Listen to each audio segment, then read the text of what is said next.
What's up, guys? So today on the podcast, we have a friend of mine. I'm actually really excited about I'm always excited about the podcast. I don't want to say it like that. I'm always excited about our guests, or if it's just Eugene and I talking. But I'm excited about this one because this is a friend of mine. I met him some years ago, and we've had some great training sessions. He's been on the YouTube channel before during some of the roles, and we did a video at his gym a couple of years ago, but fantastic dude, such a nice dude. I can't get over enough. And again, when you listen to him, he and I are kindred spirits in the fact that we're both long talkers. But again, it's a fun podcast. It's Kyle Watson, by the way. I didn't even say his name, Kyle Watson. He was a Ultimate Fighter competitor, right? He was on the Ultimate Fighter show and fought in the UFC. He's a black belt in jiu-jitsu, still competes, runs a really successful gym out in St. Louis. Lots of cool stuff to talk about in this one, and there's a lot of cool takeaways. If you listen, there's a lot of cool takeaways that you can take from his experience, and so hope you guys enjoy this one. As always, let's thank our sponsors. We got Charlotte's Web. I think they were like our first main sponsor, yeah. Again, we took them on as a sponsor because they have really nice stuff. I really like their CBD oil. Again, I say it like this all the time. Use whatever CBD oil you want to. Just make sure you get a good one that is tested, so you know what you're getting in there. And make sure you're not getting some sort of weird bathtub CBD or something. You want to make sure you get the good stuff. Eugene's laughing right now because these are like the most uncut promos. I'm trying to do them like this because most of the time when I listen to podcasts, you listen to the podcast and they're like, where's my piece of paper? And let's thank our sponsor. They have the most delicious tasting food that you've ever had, and it will be delivered at your house by Thursday morning. It's like the most bland promos. The products that we pair up with, we do it because we actually like them. I like Charlotte's Web stuff. Are they selling that cream now? Yeah. So, I've been using it because I just screwed my back up. Yeah. So both of Eugene and I are both getting older, and without doing jiu-jitsu on a consistent basis, our bodies are tightening up. And they sent us some cream to try. They got this new formula. I think it's called cooling gel or cooling balm, something like that. And it's good. I've been using it because I didn't adequately warm up and decided I wanted to get some lifting, some weights in, and I tweaked my back. Yeah, well, and I got one for you guys. So I'm getting old because I got up one morning and it was been laying in bed. I got a good 8 hours of sleep, sat up, and I started to stretch and yawn and really arched my back and my neck, and all of a sudden I felt this pinch in my shoulder. I'm like, oh shit! And, your upper trap area, upper trap, and down to the scapula. It was like, oh god! You can't turn your head. Well, it's like I could turn my head. If I looked down, I would feel the pain. I was like, it was terrible. I was like, oh my god, this hurts. So I was like, god darn it, So I went and took a shower, and then I rubbed some of that cream on there, and then I had Jess rub some cream on me, and it was like, oh my gosh! It over the course of a day, it made a big difference. Yeah. And so I had to start putting that stuff on at night when I was going to sleep because I was having trouble laying down because it was painful. And I noticed a difference. So I actually like that. I tested it out for a couple weeks. I like it. So you can check out that cooling gel. What is the cooling gel? Yeah, cooling gel that they have. It's a good product. And again, all their products are solid, and that's why they're a sponsor here, because I actually like their stuff. So I'm just saying that with you today, so you don't think it's like some, hey guys, and you should buy this thing too. Well, I think it's where we're getting on a tangent here, but which is normal. That's why people have been reaching out to us about sponsorships. I don't know, maybe they listen to the podcast, but maybe they're just like, these people kind of, we're not going to sponsor stuff that we don't use, that we don't believe in. If it's crappy, we're just going to be like, we'll figure out something else, So. Yeah, because again, my students listen to this. You might be one of my students listening to this, but my students listen to the show. So there's one thing, a long time ago, one of my a friend of mine, he was selling this supplement. It was this supplement they called Body by Vi or whatever. Oh, nice. And it was such junk. And it was maybe I shouldn't say that, right? Because maybe it's still around. But basically they were selling the supplement, and I remember asking him does this really work? And he was like, oh man, I'm making this much money. And so he was focusing on how much money he could get from his students. And for me, I was like, it left such a bad taste in my mouth. So again, for me, this is just me. I'm not willing to sell my integrity for a product. It has to be something I feel okay with. And so again, anything that you hear on the podcast, I know we're getting really off topic, but everything that I offer on the podcast is something I believe in, and I just share it with you. Another thing that I believe in is Epic Roll. So Epic Roll, a buddy of mine, Matt, he makes some cool gear. I've actually gotten a lot of. I posted a video the other day with me wearing the neon belly shirt in the video, and everybody's like, "Dude, where's that shirt?" And so I sent him to his website. But if you want to check out Matt's website, Epic Roll BJJ charlottesweb.com. Both, by the way, I completely forgot to give you the code. If you go to charlottesweb.com, you can use the promo code Jiu-Jitsu and save 15% on your order. And if you go to Matt's website, Epic Roll BJJ, and you buy any of his t-shirts, buy any of his gis, his rash guard, any of the jiu-jitsu related gear that he has, if you use the promo code Jiu-Jitsu, you'll save 15% on your order. So you can do that. And then, guys, I don't know if you guys know this. I've gotten a couple questions because the other day I posted in my Instagram, one of the guys read one of my emails and he liked it and he shared it. And then someone was like, where do you send emails? So I don't know if you guys know this, but on my website at jiujitsu.net, I send out emails Monday through Friday. Sometimes they can be something where I'm just making fun of a troll on the internet. Other times it's me giving away a specific tip. Other times it's me giving you promotional information about something I got coming up, like a new product or an event or something like that. But if you'd like to get some emails from me, you can go to my website, jiujitsu.net, and I give away a couple free products, a couple of ebooks, some drilling stuff, and some game plan stuff. And you can get those for free if you sign up on the email list, and I'll send you Monday through Friday emails. If you don't like them, you can always unsubscribe. But if you want to get those, you can check them out at jiujitsu.net. Now, with all that said, with all that front end promotional stuff that you should take advantage of, we're going to talk to Kyle.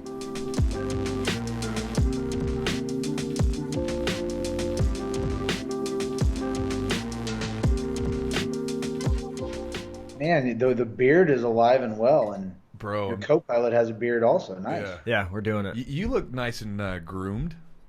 Yeah, I just got out of the shower. Went on a walk with my wife and son. But yeah, I'm not getting too woolly. Actually, it was funny because my wife has never cut hair ever in her entire life. And I was getting super woolly. I'm like, do you want to just chance it and use a YouTube video? And she did choose trimmers. I think she didn't do a bad job. No, it doesn't look too bad. I would cut my own hair. I used to. Like, I had like a couple mirrors set up, and I would just like fade it up myself, and then my wife would make fun of me later. Bro, I can't cut my hair. But if I tried to cut my own hair, this whole thing would come out looking just terrible. Yeah, they do a nice job on your hair, actually. Yeah, it does pretty well. So, I was talking about that yesterday. I was like, if I try to cut my own hair, I'd look like I don't know if you guys probably don't remember it. There was a Beavis and Butthead episode like a long time ago where they they cut off their beards and try to glue it, or cut off their hair and glue it to their face for beards. I would look like that, just patches of hair missing, and it would probably look okay in the front, and then the back would be all screwed up. Like, it would be terrible. That was such a great cartoon, by the way. It was terrible. I love that. I haven't seen that in a long time. Yeah. You know, The Simpsons is still going strong 30 years. I was just, we had Disney Plus, we were looking at that, and I was like, holy shit, 30 years. 30 years. It's crazy. That's crazy. So, man, what have you been up to right now with all the quarantine nonsense? Man, it's kind of wild. It's weird. I was just telling somebody, you ever seen the movie Groundhog's Day? Yeah. Groundhog. I feel like it's kind of like that. Like my son, isn't going to daycare, so I have him like every day that and my wife's here when she's not working, obviously. But I just feel like it's the same day over and over and over. But it's awesome though, man. Good family time. Yeah. I also do a little bit of real estate, so I've been having the opportunity to work on some of those deals while the gym shut down. And then I've got my if you look over here, my trusty dummy that I've been doing nice. Zoom classes with, unfortunately. But That's cool. How about you? Man, I resonate with the Groundhog's Day. I feel like most of the time I sort of like my day revolves around the type of training I'm doing. So it's like, all right, today's no-gi, today's gi. So it's like those are that's kind of how I base my days off of. If I wake up on Thursday morning, I'm like, man, what day is it? It was no-gi yesterday, so it was Wednesday. So okay, cool. So right, but for now it's like it's just. Like you said, it's one day into the next. And I've been able to do some of the different stuff that I do as far as business-wise, but I haven't been able to train like normal. I've been lifting, going to the gym and getting some lifting in, so I've been doing that, but I haven't been able to train and roll like I normally do. So yeah, it's frustrating. I'm with you there. I've been hitting the lifting too, and just trying to run to the gym a couple times a week and like hit some kettlebells and squats and stuff like that. But it's still like it's no replacement for getting consistently. Yeah, I got together and rolled one day with my buddy Adam, because he's been stuck at home, I've been stuck at home, and we're like, we're not sick, let's go roll. And so we went and rolled, and I remember it was like having that bro hug. I'm like, oh my god, this is like food for my soul. Like, I miss this. I miss being sweaty. I miss like being able to like be like close to another person, like in that fashion. It's just like, man, so when are you guys opening up out there? Man, it is weird because it's like good and bad news. It's like the state of Missouri really hasn't been affected like a lot of states, like as far as like sheer numbers, it hasn't been too bad. Yeah. But the majority of the cases are in the city of St. Louis. St. Louis, of course. So it's like the county just opened up, and so a couple of my buddies, their gyms just opened up this week, Nice. and but the city just said they just announced their reopening plans. So some businesses open next the 18th, but on that list of things that were not opening on the 18th were gyms and fitness centers. Yeah. So it said that they still need more data. So I'm hoping June 1st. That's what I was planning on. And I'm just gonna have to think long and hard if they say we can't after June 1st if I'm still gonna open anyway. Because I mean, there's already like everybody's already opening up, and I just don't think it's fair for them to kind of keep dictating who's essential and who's not. You know what I mean? I'm right there with you, man. I think that it's not always the most popular view, but I'm right there with you. June 1st is when they're supposed to let like gyms and fitness centers open, and like you said, if they start kind of like, well, I don't know what they don't really have. There's not a number as to what they say is too much or too little. So to me, it's like, well, let's do this June 1st. Let's do it. What? So those gyms that open, like, what are their restrictions? Like, are they like? Because I've seen like some gyms are open, but they can do only solo drills, and I'm like, I don't know if there's a ton of benefit to that. I mean, what capacity are they opening? So I talked to two of my good buddies, and two of my black belts, and Chewy, you trained with a couple of them, but they have a school out in St. Charles, and I talked to them about what they're doing, and then I talked to my buddy who runs the Gracie Humaita out there, and they're both opening, and they just went through like their kind of enhanced protocols. They're running classes way more frequently so that they can make sure there's no more than 10 people. So literally they're running classes like all day long. They're doing temperature checks. They're doing just as much as they can do. But I was talking to my wife. My wife's an ER nurse, so she's like in there seeing it day in, day out. And she's like, we're just trying to figure out what just looks good and like is like the optics of like what looks like we're making extra effort versus what will actually make them safe. Yes. And sometimes like you have to have a little bit of both of that, and I get it. But what I did for me, to try to be better ready, I literally just compiled a paper of everything I've seen other gyms doing on all the calls I've been having with other school owners, and just put all the data down. And then I sent a message to all my healthcare workers, and I asked them questions. I said, what do you think about the current situation? What do you think I need to do to reopen? Of course, I asked my wife. So I'm getting knowledge from people who know what's going on, and then I'm just kind of weeding out what makes sense, what doesn't, and then so I'll kind of have a plan when we're ready to go. But some of the stuff, like I said, that I see some of the gym owners doing, my wife's just like, I know it looks good, but literally that is going to do nothing. Like if you're in the room, you're probably going to get it from them. You know what I mean? Yeah, they have to kind of get it. So it is what it is. Yeah, it's like the whole. I mean, it's absolutely. I mean, absurd to some degree. It's like you'll have like this ginormous line at a Home Depot, and then like it's like who we kidding, man? Who at that point it's like we're just like just picking stuff out. Like who we kidding?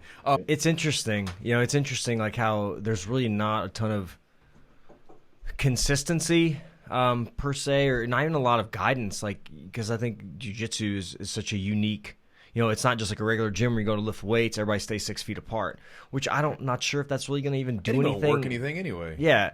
So, I've seen that some gyms are maybe opening up like for solo drilling, and I'm like, well, I guess you can just keep doing the Zoom classes, Zoom, stuff. Yeah. But well, let me ask you this. So feeling too. I know, right? It's like you're like Zoom class. Like, if this, so you do have a background in education, correct? Yes. Yeah. So talk about teaching these Zoom classes. Do you find that there's any benefit? Maybe even like pulling from your background as being able to teach people or having a college educated degree to teach people. How have you applied that? Man, it's been super tough because so here's how we started. I had I'm like, man, I don't have anybody. I don't want to with my wife working in ER.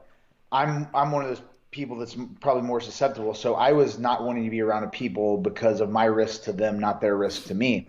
So I started off saying, hey, to my other coaches, will you guys, I'll keep paying you. I was going to pay them anyway. I was like, will you guys teach the classes? And one of my coaches, his girlfriend trained, so he at least has a body that he could use and throw a gi on her.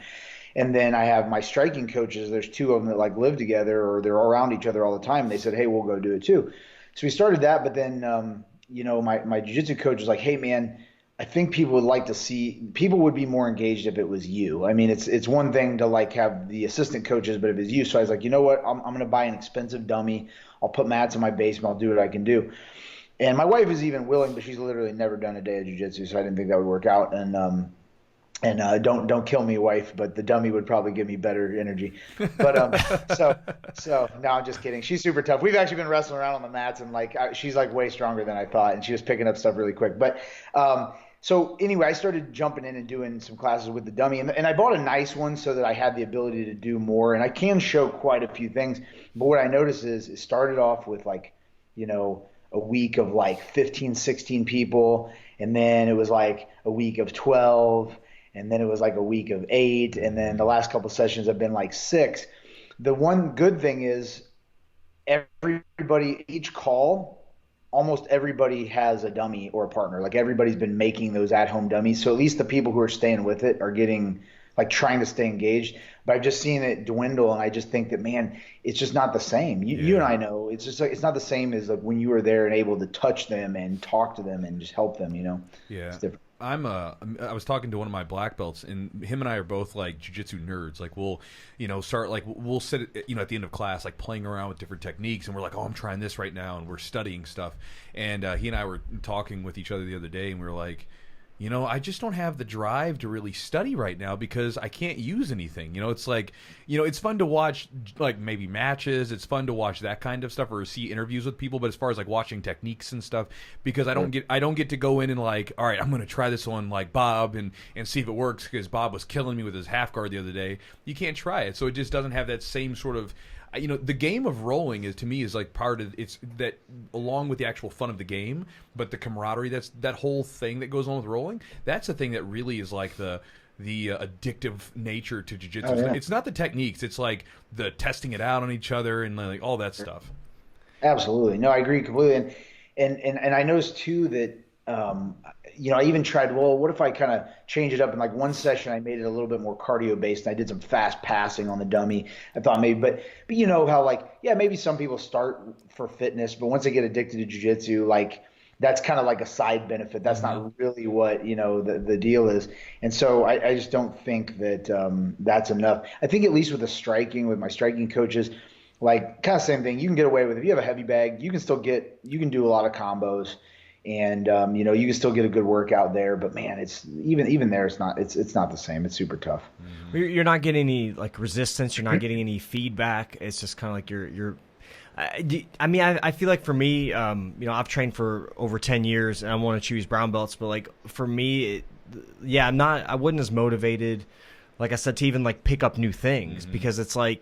I'll watch something. I think I get more benefit, honestly, from like seeing an instructional or watching technique, and then like once it's in my head, going and trying to implement. Sure. I think there's more carryover that way. Yeah. Well, I was talking to somebody else about that too because I had that question. Like one of the classes, because in those Zoom classes, I still like I'm asking people, hey, what's your opinion, or do you have any questions, blah blah. And people are asking like, well, what is the best way to study during downtime? And I'm like, man, that's a tough question. I try to answer the best I can, but even I'm suffering from the same thing. It's like it just feels like diminishing returns. It's like you start out and it's like, man, I'm going to try that. I can't wait to try that. Oh, that's cool. Oh, that's a tweak I could use. But then when you can't actually test it and just see if, and feel it, then it's kind of like, okay, well, how much more do I want to watch? Because I'm going to forget all the other stuff I watched. You know what I mean? So. Yeah. Well, I was actually curious. How do you and Chewy know each other? Because he's talked about training with you, and he always comes back saying that he has tough battles at your gym. How did you guys meet initially? Man, you have to refresh my memory. I don't remember how did we originally meet? So you knew Sean, right? So basically, yeah, absolutely. So the first time I ever heard about Kyle was Sean. I went and did this camp up at a buddy of mine's named Wade, his camp up in Wisconsin, and Sean had talked about this guy named Kyle Watson, and so he said, "Man, Kyle's just like he's a super funny guy, crazy guy, whatever." And he was telling me about all the stories you guys had there. And then it was like maybe a year later, you were having like a grand opening at your gym down in St. Louis. Which, by the way, if you guys ever pass through St. Louis, it's a beautiful gym. Like, again, coming from, which we both did, coming from these little like off the wall sort of hole in the wall type gyms, like you've got a beautiful gym. And so we went out there to that grand opening, invited me out with Rafael and all those guys, and I taught some stuff and got to train with you guys. And then I came back because I was like, I got to roll on Friday with a couple of you guys, and then I was like, man, I got to come back and train. So I came back and trained a couple months later, getting ready for the Nogi Pans with you and Nick and everybody else, and that was kind of how we got to know each other. That's right. What year was that? 2018. And is that when your gym first opened up, around that time? No, so we had I had been open a little while, but what I was doing is I always like to get people in front of my students who I really respect, not only as a practitioner, but also as a great teacher. And the thing is, like a lot of people, I watch Chewy's videos, and they're great videos. And I knew that a lot of my students watch his videos. So I knew the cool thing is he has the name recognition because my students already watch his stuff. He has great stuff. So I already knew his capabilities from an instructor standpoint.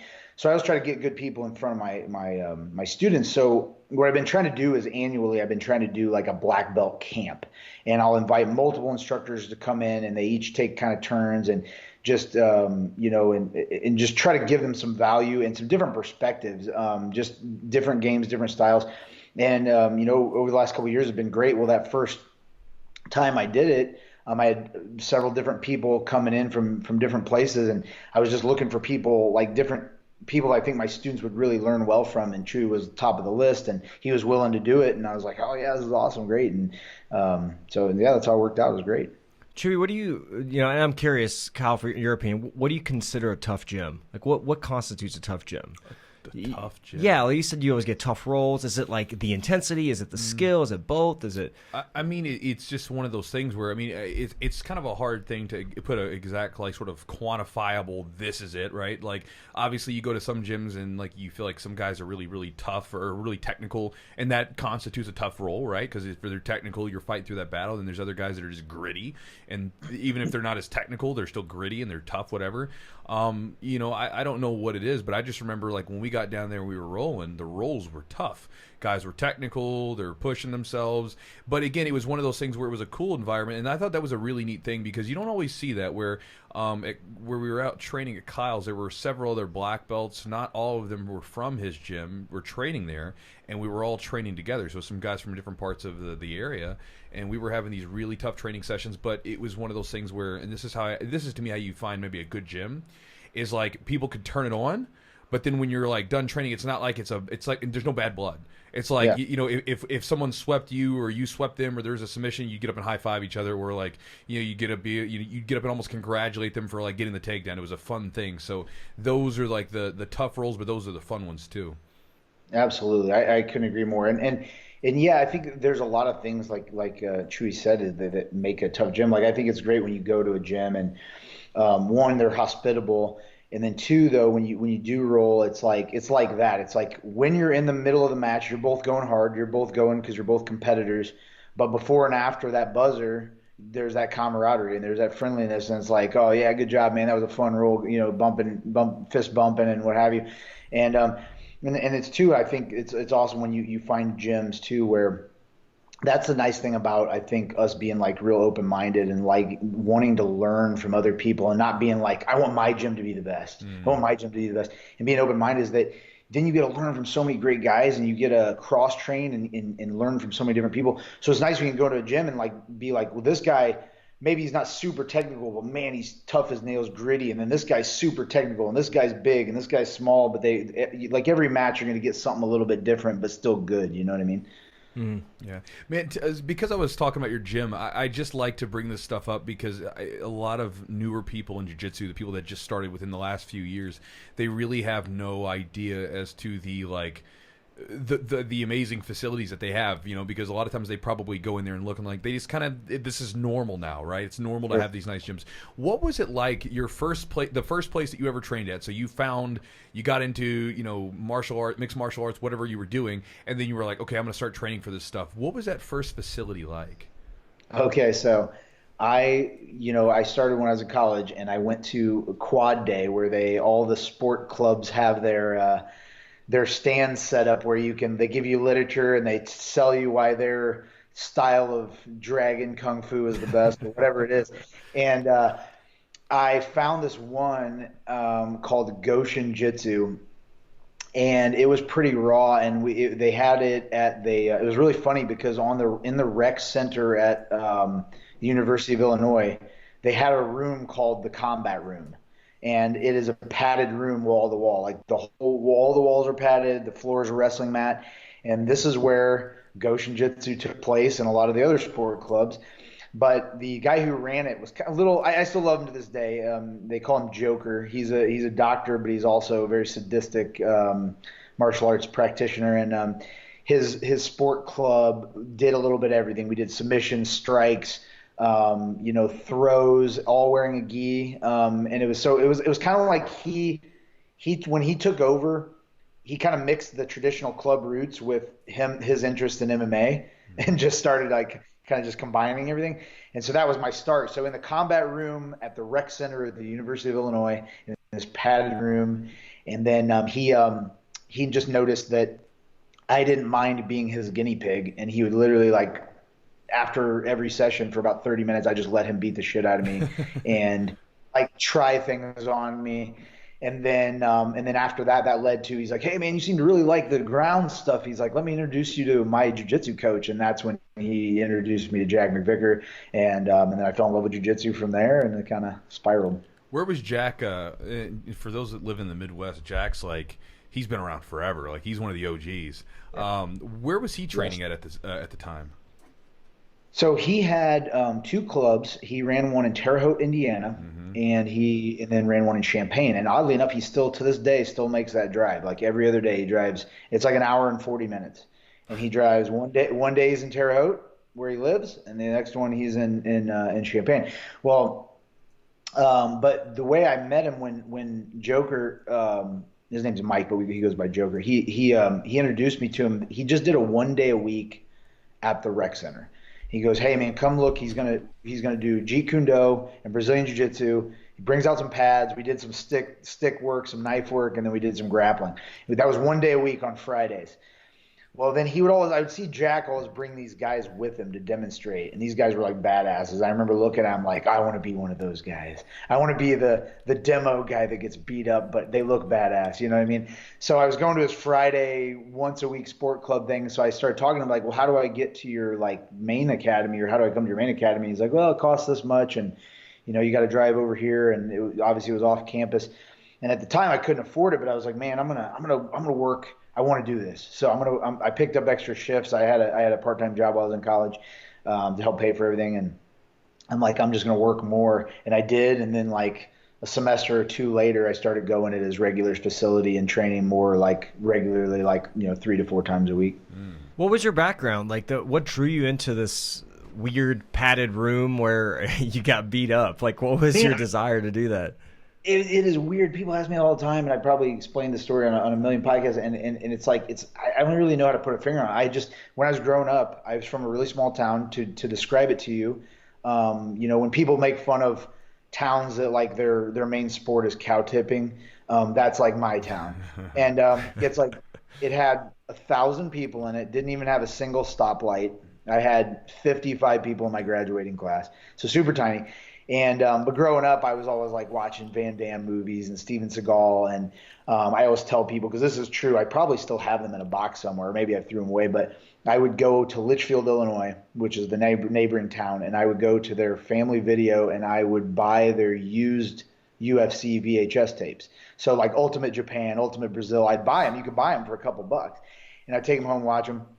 And I was just always like, I never thought like, man, I want to be in the UFC.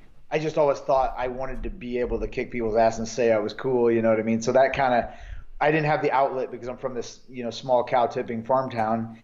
And so once I got to college, I'm like, I'm going to do this. And that's really kind of how it started. Man, did you see? I'm sure you have. Did you watch Bloodsport growing up? Of course. So when you were saying this, I know. But some of these young people, right? They haven't watched Bloodsport. So I have this theory that Bloodsport is part of the reason I am who I am to this day.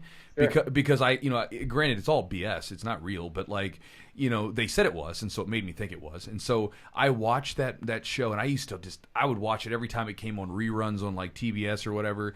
Well, so I got a message. So I think on one of the podcasts I was talking about the fact that like Bolo Young, like his pecs where he would like flex them. Yeah. I was like trying to bang out push-ups, trying to get my chest muscles. And I remember when I was in I was a freshman in high school, and I remember I could flex my right pec for the first time. I would sit there in class and just constantly flex it because I was like, a dream came true. Well, one of the guys listened to it, and I forgot your name. I'll make sure I give you a shout out on the next podcast. He sent me so his son or one of the guys that trains at his gym is Bolo Young's son. What? So No way. Let's get that dude on the podcast. He sent me a autographed picture of Bolo Young from Bolo Young. Oh, I was man. like, Awesome. dude. That's awesome. Boom. That'd be great if you guys could get on the show and do like a peg contest. Oh my gosh. Who's got the best pec flexing in the game? Who is it? Oh, I don't know, man. There's Arnold? I don't know. There's Arnold's pretty good. There's some big fellas out there now. If you know the answer to this, though, I might lose respect for you. Yeah, that's all right. Right. He's been watching. I think it's so many of us like that start like that watching. I started. My dad would bring home the VHS UFCs, and the first one I saw was UFC 6 with Oleg Taktarov and I think Tank Abbott, and then who's the Brazilian guy with the big feet? He was in that one, I think, wasn't he? Number 6? Was he in 6 or 7? 7 probably. No, Marco Huas was Marco number Huas. 7. Yeah, okay. Yeah, Marco was number 7. Because Taktarov won the tournament in 6, I think. Yeah, he beat Tank Abbott in the finals. Yeah, so Did you see Oleg? I didn't mean to interrupt you. I was Go just ahead, going to say, have you seen Oleg doing some acting? He's been in some movies. Yeah. He's been. I think he was like in Bad Boys, one of those Bad Boys movies. And he was also a while back. He was like one of the terrorists in one of the movies. I think with Harrison Ford back in the day. Like I think I remember that. Like he's been acting for a bit now. Yeah. It's crazy like how you talk about like he's trained some Jeet Kune Do and then some stick fighting and now like what MMA is and what jiu-jitsu is, just the evolution of everything. And maybe people don't know, but you were on the Ultimate Fighter season 12, correct? Yes. So I kind of want to know, from where you started, how did you realize like that was actually possible for you to, I think for a lot of people that's achieving a dream or a goal to be in the UFC. How did that start to come about? How did that ball start rolling to where you actually saw potential to reach that? Man, I always try to give credit where it's due. Like, I mean, yes, I worked hard and, harder than some and maybe not as much as others, but I did work hard. But I always think, I had, definitely some good luck, and I definitely had a lot of great people that crossed my paths that opened up some doors and some opportunities. So it's not like, I just went in the gym, worked really hard, and I just all of a sudden I was in the UFC. You know what I mean? There was definitely a lot of great coaches and a lot of great people along the way that kind of paved the path. So, the biggest thing was just my opportunity of moving to St. Louis. I'll kind of keep it quick because I don't want to give you a crazy long story. But I used to have an office job, and it was a good one, and I really enjoyed it. But I was always fighting and training on the side, right? And just enough local notoriety to kind of get my name out around here, like in the Midwest. Not really anything to brag about. And right around that time, Matt Hughes and Robbie Lawler, they had gotten an offer from some investors to open up this big state-of-the-art gym just outside of St. Louis in Granite City. Well, my name got dropped a couple of times, and they just got my number, reached out to me at my office in Champaign and said, "Hey, man, we're looking for a jiu-jitsu coach for this new huge gym in St. Louis that'll be run by Matt Hughes and Robbie Lawler. Do you want to be the jiu-jitsu coach, or at least like try out to be the jiu-jitsu coach?" And I was like, "Yes. How did you get my number? Is this real?" It's kind of like I wasn't believing that. What year was this?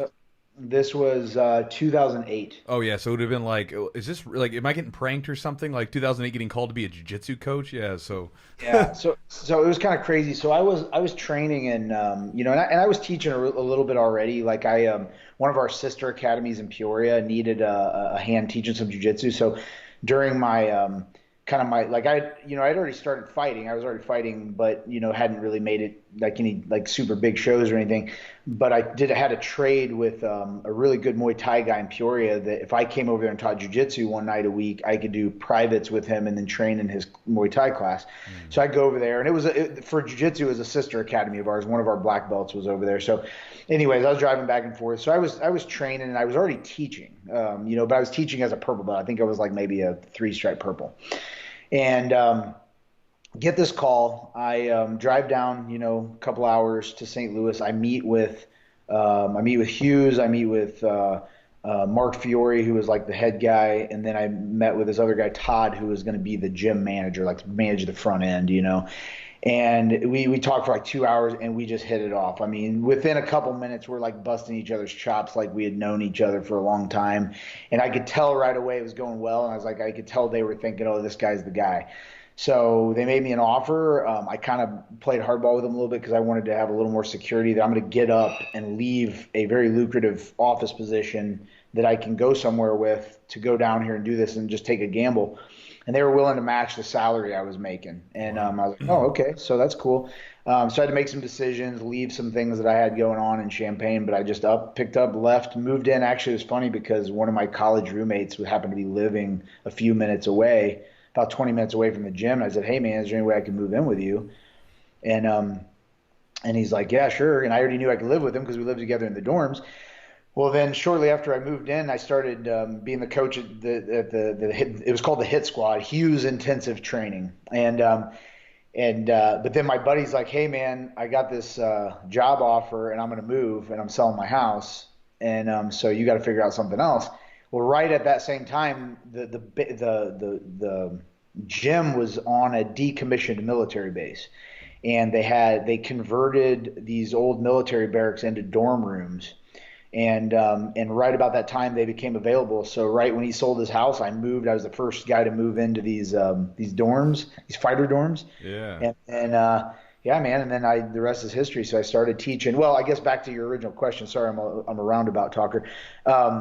When I was there, I didn't have to run a gym. I was just hired to be the jiu-jitsu coach. So all I had to do was I trained twice a day with all the fighters, and then I taught gi and no gi jiu-jitsu to regular clientele and then to the fighters. So I had separate like classes for that. So I built a very strong gi program, but I didn't have to market. I didn't have to sign up anybody. I literally just trained twice a day, furthered my own MMA career. And then obviously having the name, hey, I'm Matt Hughes' jiu-jitsu coach at his gym was kind of a big deal. And then I won a couple of more like bigger fights, and then I was like, hey, I asked the gym manager. I was like, I know you, or no, actually, let me rewind that. I did not ask him. He actually brought it up to me. I never asked him to try out because I didn't think they would let me leave my responsibilities for 6 weeks.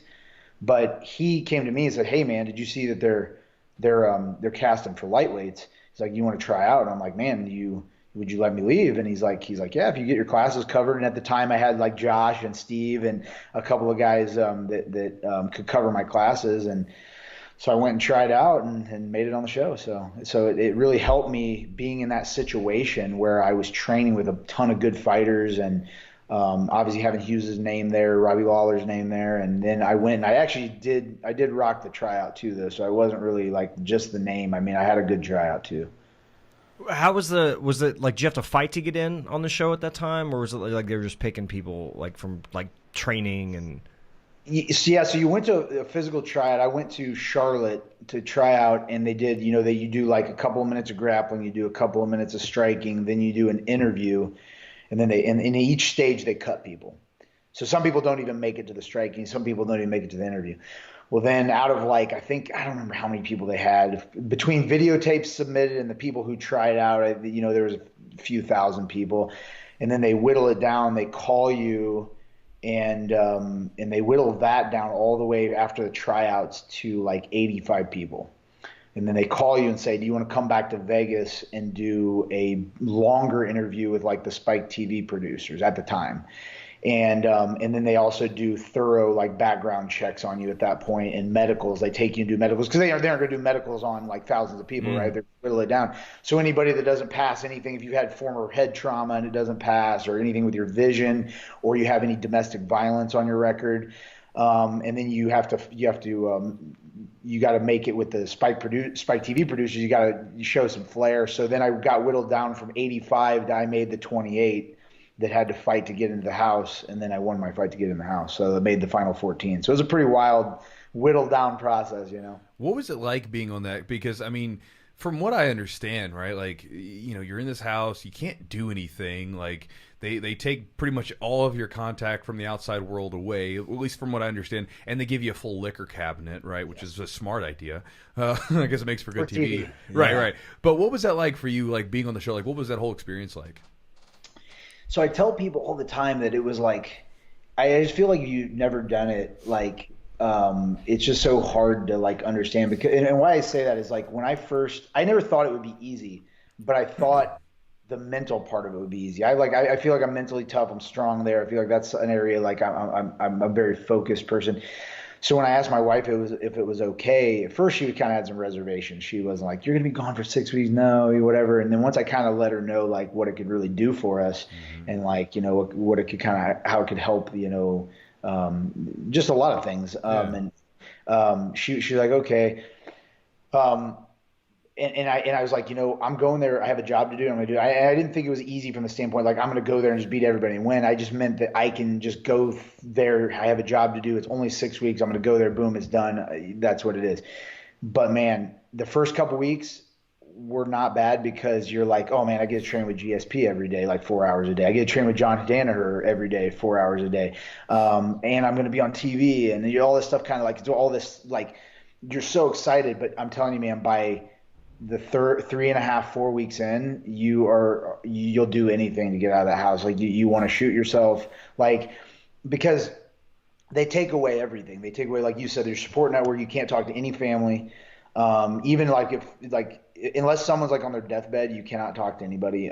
You don't get music, you don't get books, right? Nothing to take you away from the cameras that would make it boring. And then, like you said, they stock it with any liquor you want. And then you're stuck in the house with all these people that want to beat you up and win that contract. And then on top of that, the other things that people don't understand how hard it is that even though you have these great coaches, they don't know you at all, and they have to teach you within 6 weeks. They have to do a training that will help 7 people on their team that all have different skill sets, and they got to try to not help one person more than the other. And then also, when you really get down to it, you are training with the people you will fight. So it's like, how do you hide your hand? Yeah. Like, how do you train the best you can, but then hide your hand because you're going to be fighting the guys you're training in? So it was just, the whole situation was super hard, not being able to talk to my wife, my family, not like just, and then I had one thing, the best part of my day was at the end of the night, I had a journal, and all the guys would make fun of me because I get it out. I'm like, because I talked to a couple guys who were on the show before I went, and I said, hey, is there any good advice you can give me before I go? And one of them said, dude, take a journal so you can record everything, so you have all those memories. Mm-hmm. So every day I was writing in there, and the guys, every time I get it out, the guys were like, oh, dear diary. Yeah. So I did this and making fun of me. But, man, I still have that, and I still open it up sometimes to look back. But one of the things that was the best part of my day was I would check off when a day was completed. And when it got to, like, the 4th week, I just couldn't wait to lay in bed and check off another day. You know what I mean? It was just like, it was so fulfilling, because it's like one more day I get to get home to see my wife, or then fiance. What's a good memory from that? If you look back, like, that maybe something you forgot about that was just a great memory from that experience.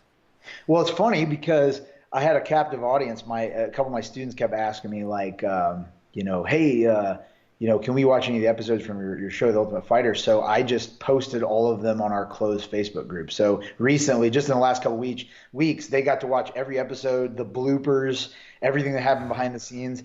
So it's fresh in my mind. But there was so much stuff that I just forgot. I forgot about them, like catching Nam Fan in the shower. How do they say it politely? Choking the old chicken. That was one thing that I forgot about. Oh man. There was that on camera? That wasn't on camera, was it? I mean, they don't. They blur it out. Right, yes, right. But they them in the shower. Yes. Okay, I gotcha. And Yeah, they did him dirty on that one. And I forgot there was one really funny part on the bloopers that I still love it to this day because George is a really sincere person. And this moment in time that captured him getting embarrassed was awesome. And I'll try my best to do his accent, but it's not very good. He's trying to explain a move, and he's like, he doesn't know, he doesn't know what the word scrotum means. Okay. And he's like, okay, so in this position, do not let your scrotum touch the floor. Do not. And he keeps saying it. He's like, he's scrotum. Do not let your scrotum. And we're all like looking at each other. And they show this on the bloopers. And Danaher's face, he looks completely confused too. And he's looking at us. And finally, nobody else is saying anything. So I'm just like, did he just say scrotum? And Danaher goes, George, I don't think that's what you mean. And he goes, oh, what is scrotum? And and then Danaher has to explain to him that he means tailbone. Okay. Like, or pelvis or something. Yeah. He didn't know it. And then he's so embarrassed. His face turns bright red and he can't believe that he said scrotum. Oh, that's funny. Man, I've said all kinds of silly stuff sometimes, like when I'm coaching and I'll say something and, you just use the wrong word, or like maybe you bunch up a couple words and then, you have to kind of look around and everybody's kind of laughing about it. We give them shit the rest of the time. Bad word choice on that one. We mess it. It's so fun. I put I did the worst thing. This doesn't have anything to do with the show, but I did something that a couple weeks ago that I couldn't get it out of my system how embarrassed I was, because everybody that knows me, my gym is such a melting pot. Yeah. And I have a student, his name's Uzo. He's moved on. He was a police officer, and then now he's in the FBI, and he's black and he's a police officer. Well, I was making a police joke, but I wasn't aware of my surroundings, what it looked like, because Uzo came back to visit after he'd been in California for a long time. So I have all these students that had no idea that he was a cop and now an FBI agent. So I'm doing a move where I pull his arm behind his back, and then I'm like, oh, look, this is where I cuff him. And then I beat him with my baton and I spray him in the eyes with pepper spray. And then I look up, but I was making the joke to him because he always made the joke that he could always outrun anybody in a pursuit, and he made a lot of police jokes. But I look up and there's people looking at me like just in a sheer panic, they cannot believe that I made this joke about police brutality. And I'm like, oh my God, what did I just say? Oh man. And I brought everybody back in because I'm not, I couldn't let it go. And I'm like, guys, I literally did not mean what you thought. And then after I explained it, they're like, okay, we didn't think you were like that, Kyle, but okay. It just got a little crazy. That's funny. But, I think that's one of the things that's honestly one of the qualities that I like most about the gyms is you can make a lot of jokes that are not I've talked about this before. You can make a lot of jokes that are not okay outside of the gym or normally, and basically not PC, right? Yes, and sure. You make them around people where it's nobody cares. It's everybody's because we all know that if I trust you to choke me and let go when I tap, if I trust you not to break my arm, if you want to make a joke about me being the whitest guy or whatever, it's I'm completely fine with that. It's no big deal. It doesn't matter. I like that usually about the gym, because usually people let loose though. People aren't in this. We talk about people are always in this box. You work in a cubicle and you have to be this way and be proper and stuff, and then so you have all these people we have at our gym, we have lawyers and police officers, everybody from every different walk of life, and everybody just lets loose, and you probably wouldn't know which people are these very proper, because they're probably some of the dirtiest, craziest people on the mats, just because they just Yeah, you never know. Well, that's the thing, is you never know who the PC police are and stuff like that, and I'm very careful about that in the sense that I do respect everybody. If you're in my gym, if you're going to come in and pay for my services, I'm going to treat everybody the same. Right. I treat everybody fairly. I'm respectful to everybody. But you just everybody's there's people there for all different reasons, all different walks of life.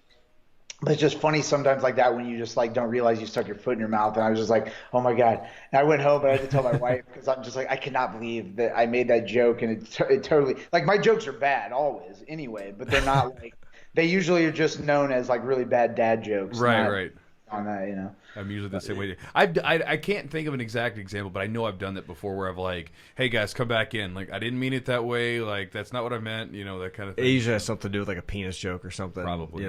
Not really inadvertently. You don't even mean to say that, but that's what we think about probably for some reason. But you know, we'll see. I had a question though. On the Ultimate Fighter, you were the GSP. Has him and Matt Hughes already fought at that time?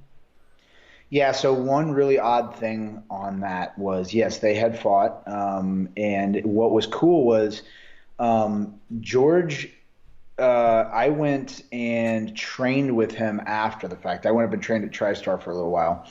And George, yeah, he had already fought Hughes. And one cool experience I had, and one reason why I tell people how awesome George was, is that when I went up to train with him, you know, he has all these like amazing fighters in his gym at all times, like great like fighters that are in the mix right now in the UFC and Bellator and blah blah. And he just acted like we were best buddies, and like he didn't blow me off. He's like, he took us everywhere. He took, like, I got to hang out with all the guys he hung out with. So like one day he took me and Rashad Evans and Hodger Gracie to a spa. And then one night he took us out to a club, and he took us to but anyways, on that same note, why I bring that up is that they're actually, BJ Penn and Matt Hughes were fighting for whatever their last fight was, and while I was in Montreal, and George's like, hey, you want to go to my house and watch the fights? And I'm like, yeah, that'd be cool. But when we got to his condo, he couldn't get him to work, so we drove to a bar. So it's me, George, Rashad Evans. I don't know if Hodger was with us that time. Might have been Hodger too, I'm not sure. But anyways, we're sitting in a bar, and I'm watching George watch BJ and Matt Hughes fight. And that was interesting because I wanted to see his take on two guys that he had fought before fighting. So that was kind of a cool experience, you know what I mean? Yeah. But yeah, he had already fought Matt at that point. And so after that time, did you go back to your gym and continue to coach? Yeah, so that was really difficult because I went back and went to coach, and then early, so that was 2010 when the show was, and then early 2011, the Hit Squad, I had seen the writing on the wall for a long time, but I was dumb and just kind of wanted to keep believing that this gym was going to be around forever and this is my dream job and I'll get to do it forever. But I could see the writing on the wall that, man, they're catering this giant 19,000 square foot gym to only fighters, and like my jiu-jitsu program is the only thing bringing money in. And although the gym was doing well, I think at my departure we had sent 13 or 14 people to the UFC, so it was like what we were doing was working, but the problem was that it was hemorrhaging money left and right. And finally, you know, the lawyers, the guy that was the money man behind the gym, you know, said, hey, listen, you know, he pulled me in his office and said, hey, is there anything else we can do? Here's our two options. We can either sell the gym to this other gym owner who's willing to entertain an offer, or we're going to close our doors. Well, I don't want to say anything bad, but let's just say that the guy who was going to buy the gym, our idea on people versus money doesn't jive. And I said, so I was like, man, I got to have a quick exit strategy. I got to do something. And so I asked my jiu-jitsu guys, hey man, if I left, would you come with me? And they all said, yeah. I think only like one or two people stayed because of the facility, how nice it was. I mean, it was 19,000 square foot facility with a sauna and full weight room, and you know. But then I asked the striking coach too. I said, hey man, if I left, would you come with me? And he's like, yeah. So I took a big gamble, and like the spring of 2011. So I was on Ultimate Fighter 2010, spring of 2011. I leave right as these new owners are buying the gym, and then took like most of my guys with me and opened up a 2,600 square foot gym in the upstairs of a 24-hour fitness gym. Yeah. Nice. How was that balancing act? So I'm assuming, were you still fighting in the UFC at that time? Man, let me think. So I opened at 11. My last fight, I think, was 11-2. I can't remember. That wasn't my last fight. I signed with Cage Warriors and fought overseas. My last fight was 2012. So I still was fighting, but I can't remember when my last fight I think my last fight in the UFC was I think I had my gym opened at that time. How are you balancing all those things? I mean, like starting a new gym from scratch is kind of, I mean, having some experience is great, but like, I mean, it's a whole, you're responsible for everything. Man, it was super difficult. It was so difficult, and it was one of those things where, like, man, I'm never one of those guys like to give excuses where, like, hey, this is the reason I lost, because it's not, man. Like it's just like anything else. When you go into a tournament and you know the rules, you know what the rules are. You're playing by them. So if you choose to go in at a deficiency, that's your problem. So but I definitely felt like I was kind of a little bit at a disadvantage because I literally was only training with my students, and I would go to some other places and cross train, but like I'm going against guys who are training at a TriStar or guys who are training at an ATT, in Florida. And so I definitely was at a disadvantage, but I knew fighting was a fleeting activity and that my shelf life was coming to an end. And also because of my age, they called me on the show. If you didn't see that, especially Michael Johnson called me old balls, but because I was the oldest guy on the show. I think I was 29 going on 30, and so I knew,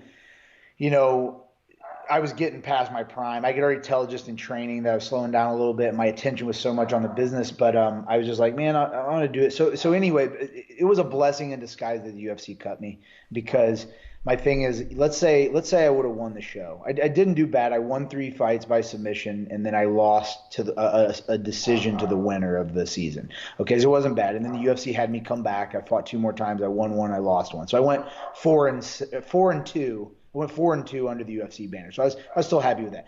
But then it just got to the point like where, like, man, if I think about it now, and I'm like, man, if I would have won the show, I would have kept fighting for a lot longer, and I think that my gym would have suffered bad, and I wouldn't have done as well as it had. And now I'm so thankful it happened that way. The UFC hadn't cut me, so now then it did, and then I fought for Cage Warriors.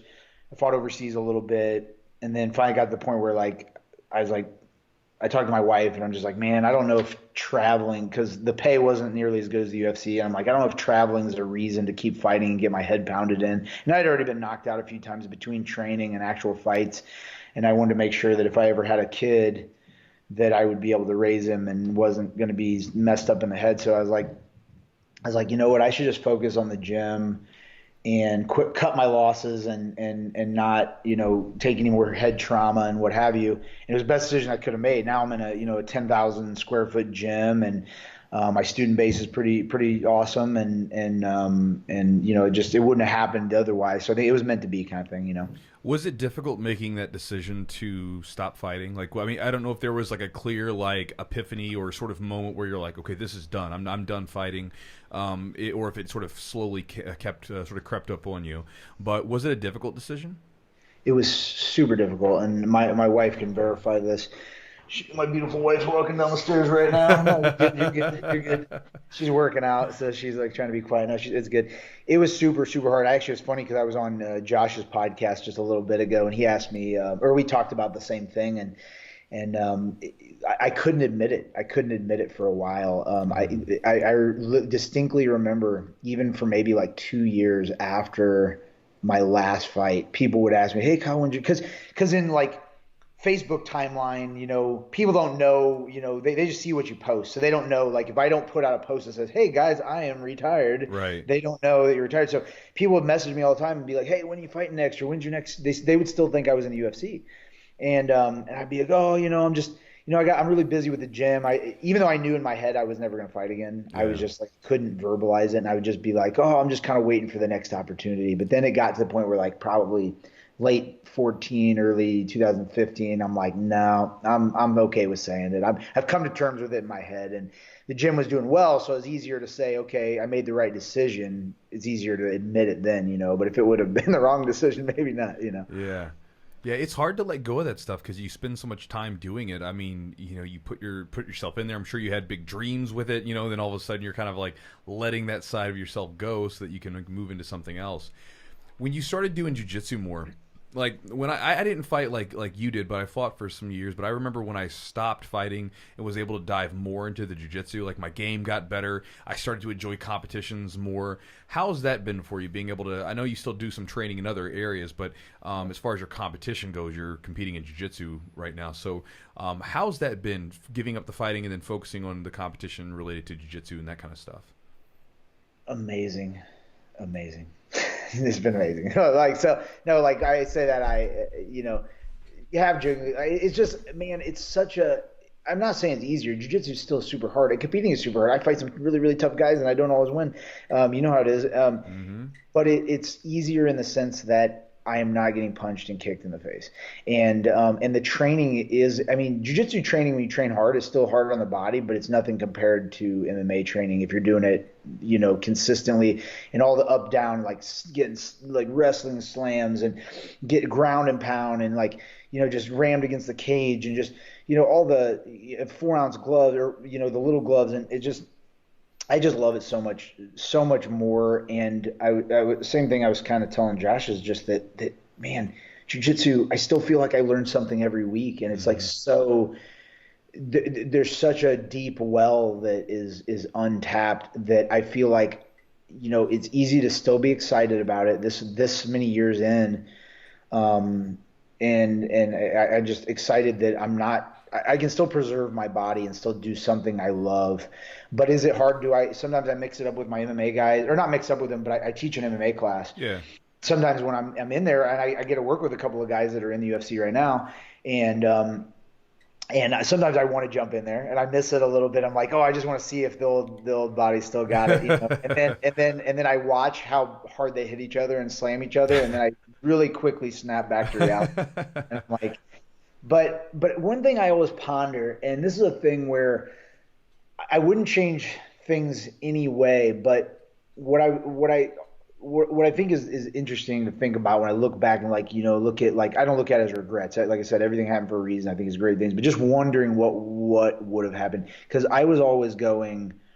I do a jiu-jitsu tournament, then an MMA fight, jiu-jitsu tournament, MMA fight. So it wasn't like when I was focused on MMA, I still was always doing jiu-jitsu. And I always use this analogy not as a, oh, hey, look what I did, but more to say, look at how intense I was about both things. The same year that I went, the only year I won PANS as a brown belt, that was the same year I went to the Ultimate Fighter. So I was still competing in jiu-jitsu at that level and fighting MMA at that level. So it wasn't like I was doing one or the other. So I always look back and I'm always like, I wonder if I would have just poured myself into just one, what would have happened? You know what I'm saying? Yeah. So but like you said, it would be one of those things where you would, if you did it, you'd be like, well, what if I would have done the other one too, you know? Yeah. I think about the same thing. One question I did have, because I know this is like a big thing for fighting, and I know people always think about this or even ask questions about it. And this is one of the beautiful things about not doing MMA fights is you don't have to cut weight anymore.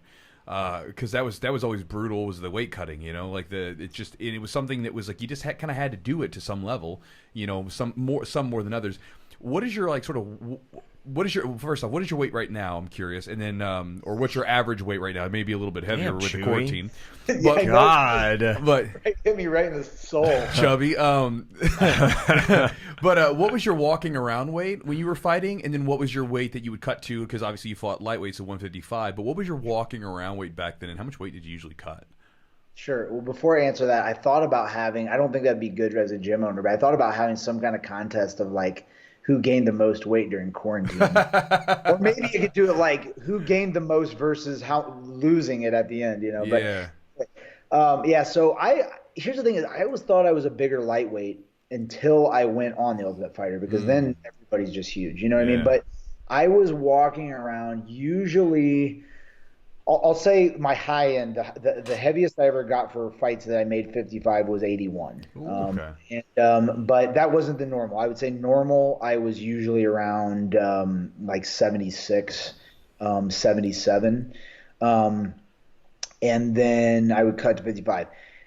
And then, but yeah, my body started changing, you know, the older I got. And even when I'm in shape and have abs, I just got bigger, you know? And so it was like so hard. It got to the point where, like, now I do middleweight for jiu-jitsu. Like right now I'm like this, I'm heavy compared to normal. Normal walk around for me is like 84. I'm like 92 right now. Yeah. But it's just crazy though, because those last couple of times, even that PANS that we did together, cutting down, like I was like getting to the point where I'm like, man, by the time I got to like in the 79 range, because I would make 75.5 or whatever at middle, and I would get down like I was in like 79 or whatever, and I had abs, And I'm like sitting there thinking, oh my God, I would have to go down over 20 more pounds to make what I used to make. Yeah. It's crazy. Now I'm chubby and I have to like literally compete at Kansas City. It was the first time I did middle heavy recently. But yeah, now I have to like cut to make middle. Yeah. Do you think, as far as, I know there's a lot of talks about, even removing cutting weight altogether, and then if people don't know, IBJJF, you're basically weighing in right there, and then within 5-10 minutes you're getting on the mats to most of the time. Like, I mean, what do you think about weight cutting, and as far as it, like, maybe even having some diminishing return and cutting too much weight? Is it even worth it? No, I mean, you see these horror stories of what's happened in the UFC now, and just like people cutting just such dramatic amounts of weight, and then you see too people that might not do it right. It leads to crappy fights. I'd almost rather them say like, just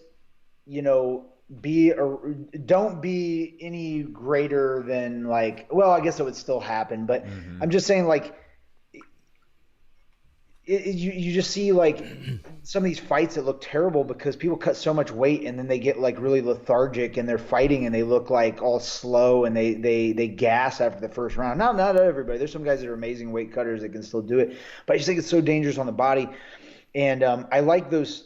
I think no matter what you do, no matter what rules you put in, people are gonna say, I want to have whatever advantage I can have, and people will still try to do something. And I think that'll weed people out, of course. Like, obviously, if you're tired and you lose, you get cut, kind of thing. But I do kind of like that second day weigh-in where you weigh in once and then you weigh in the next day, and you can't be like more than a certain percentage higher the next day. I like something like that keeps it a little bit more honest. But man, it's just insane because there's just guys, like I said, when I went to the show, a couple of the guys on there, a couple of 45ers were bigger than me that normally fought 145. I was just like, how are you this big? It's just like, it's crazy. So I don't know, man, but and I worry about the years. You don't know what the years that takes off your life when you do it so much, and you put yourself in that kind of state, like not only getting knocked out, like having multiple concussions, and then you're constantly like starving yourself. Who knows how much that cuts off your life,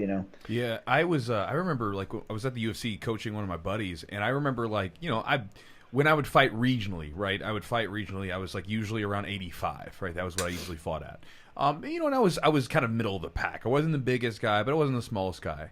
And then I remember going to the UFC and seeing like 170 pounders. I'm like, I saw like I remember the guy that when I saw him, I was like, how is he so big? As Eric Silva, like, the dude. I was like, how is he so big? I'm like, I'm at the time I was like 205, 210. And like, I felt like this dude just dwarfed me. I'm like, he's supposed to fight at 170. I'm like, how? He's huge. Yeah. Well, I remember specifically. That's a good point. I remember specifically. I won't say one of the names, but I remember one day because like Hughes trained with us and Lawler trained with us, so we got to train with them pretty much every day.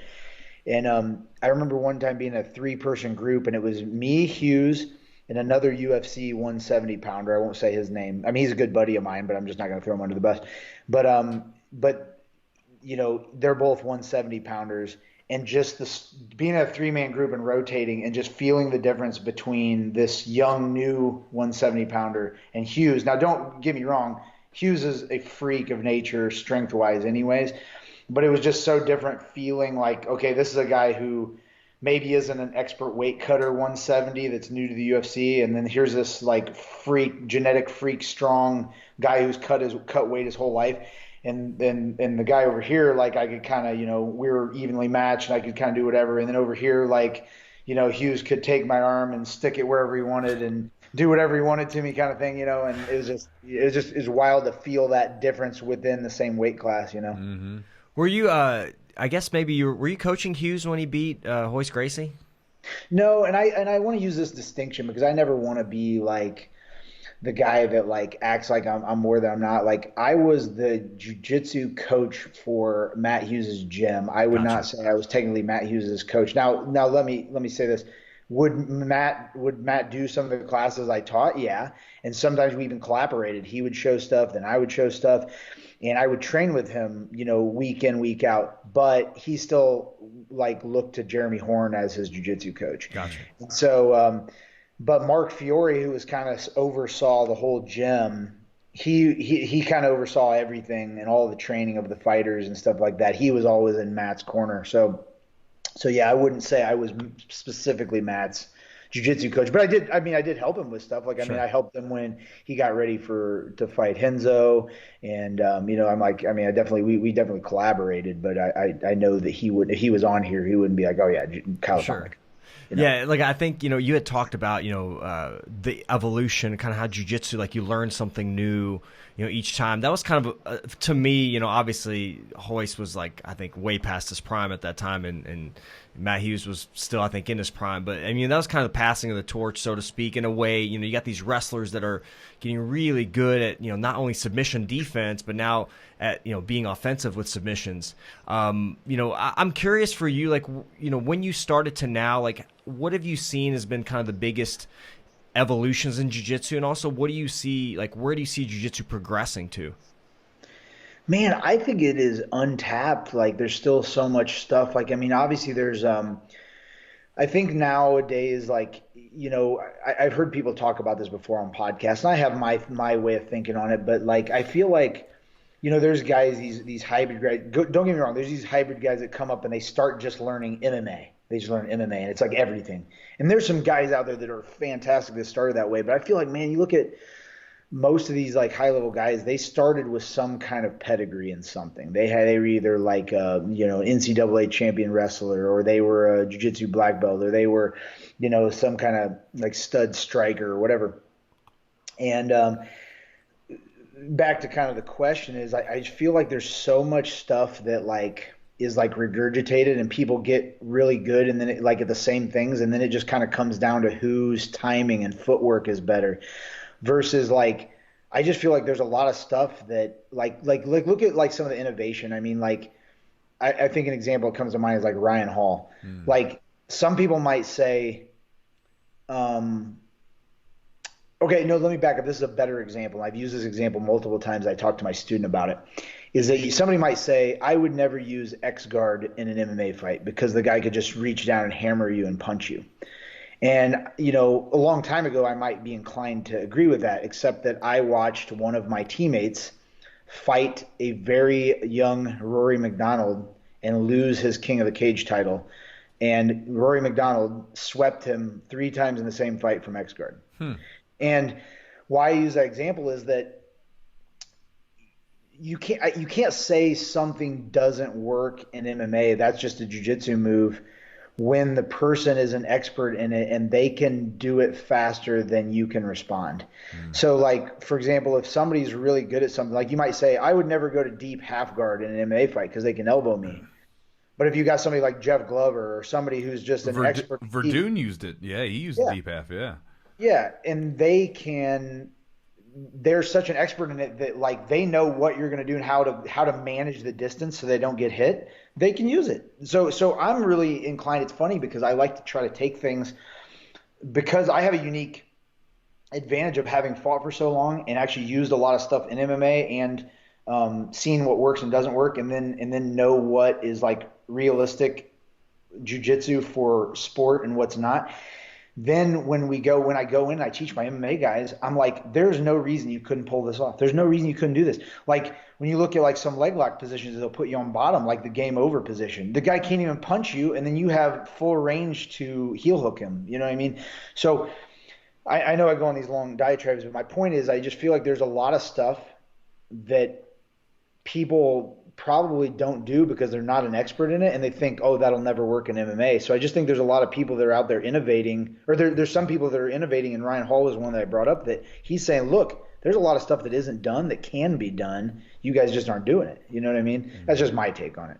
Yeah, no, I agree with that. That's one of the things where I noticed that, and to me it was a instructive cautionary tale, like where I remember when I first started doing jiu-jitsu, like there were all these sort of like there was all this dogma around certain techniques. I remember hearing people, obviously leg locks, you don't go for leg locks. I mean, you learn them, but it's a weak move, and it's better just to do the upper body stuff.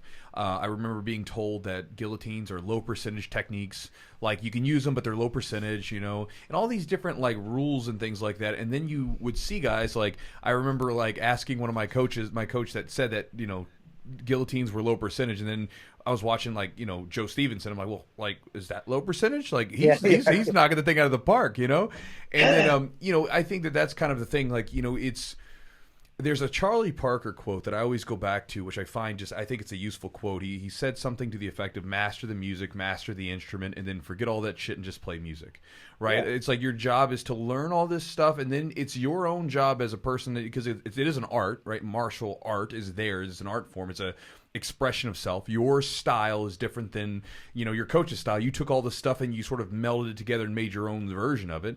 And I think that's where like you have to be open-minded enough, because to say like this will never work in this situation. It's like, well, maybe it will. I mean, I remember being told that like I've used an arm drag in an MMA fight before. I remember I was playing butterfly guard, staying really tight, and then like the guy's arm came across, boom, arm drag to a single leg, got up on top. I'm like, you don't know, and again, that's where the like you said, you can't write that stuff off. You have to be willing to be open-minded and play with it. Yeah, and I agree completely. And I think you actually hit me with that move too, actually, that arm drag from butterfly. But just anyway, you're pretty good at that. But I think it's one of those things where it's like it's not one of those. I just don't want to be that coach where like I get it. And I'm respectful of like a coach says, hey, something's like this. There's nothing wrong with still being inquisitive. Sure. There's nothing wrong with being disagreeing with your coach too. Like that's why I never say, don't ever do that. I'm just saying here's the risk involved. As long as you can mitigate the risk, it's like anything. Like you can say that's a trick play. Mm-hmm. Well, yeah, it's a trick play if you don't do it very often. Well, it can still be a trick play, but I'm saying you can say it's a low percentage trick play if you don't do it very often and you don't know how to execute properly. But you can always mitigate risk if you spend a ton of time and you master something. Then it's not really risky because you're so good and you learn the ins and outs. So it's kind of like when someone says that won't work, then you could easily say for you, it might not work for you. Like it might, let me try it. Maybe it'll work for me. And, but I think as a coach, I don't want to tell people, hey, don't do this or this won't work. But hey, just from my time in the game, that'll be tough. That might be risky, this and that. I think that's a better approach. Yeah, I think it stems from a lot of people who have, and I don't mean this in any negative way, but people have a tendency to be kind of lazy with their thinking, right? Because, for instance, you see it all the time with diet. People don't want to hear well, listen, you can have these foods and this stuff in moderation, and there's all these ins and outs about it. They want hard, concrete rules, right? They want to be like, don't eat meat. Don't eat any vegetable, just eat meat, or no carbs, all the carbs you want. Like they want a hard, fast, concrete rule. And I see it in jiu-jitsu all the time where guys I'll get messages online or even students sometimes, because I'm more like you. I'm like, look, this is what I think. Now, because sometimes the guys will come up to you, like, Chewy, I'm doing this thing, and I'll ask them, well, is it working? They're like, yeah, well, keep doing it. Like if it works, I'm not going to argue with it, right? The results. I have my ideas on it, but I'm not married to those ideas. But I think that a lot of times people get into it and they want this like hard concrete rules so they don't have to think about it. And I think that's one of the things where that's a terrible mindset for jiu-jitsu and for martial arts in general. Your job as a martial artist should be to take as much stuff as you can and then sort of combine it, I mean, that's the whole thing. I mean, because you look at jiu-jitsu as it's progressed since we first started way back in the day, and you look at the way it's progressed. All these jiu-jitsu guys have like gone to judo, they've gone to wrestling, they've gone to sambo, they've gone to wherever they could, and then they bring this stuff over to jiu-jitsu and they've added it into a style where, again, it wasn't there previously. Yeah, exactly. And that debate on like dropping the Brazilian part or calling it American jiu-jitsu, whatever, I don't get into all that crap. I don't care about semantics. But the idea is like the hybrid that is today is way different than what there was, and it blends all kinds of things together. But back to Eugene's original question, I think that there's a lot of room for growth. I mean, at some points you're like, man, is there any other ways you could possibly manipulate the human body, or is there any possible thing that you can see in an MMA fight that you haven't seen already? And I think yes, there is. Now, might it take several boring fights to see that? Yeah, you might have to sift through some stuff, but there's still innovators out there, and I still think that there is still a deep pool to draw from. Yeah, and a lot of times the stuff that like innovates it's like details.